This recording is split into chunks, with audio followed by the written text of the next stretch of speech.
Hi, that's it, Xiaomi 13T, and I'll show you how to customize quick launch by double press the power key button on this device. So open for the settings app and then scroll down to additional settings, tap to gesture shortcuts and click to launch camera.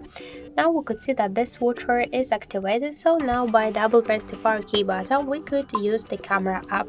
But for example, if you want to turn on the torch by double press the power key, you should turn off the switcher, go back to the gesture shortcuts, tap to turn on flashlight and click to double press the power button. Now press twice the power key and we could see that the flashlight successfully activated. So that's it. Thank you for watching, and if you like this video, leave thumbs up and subscribe.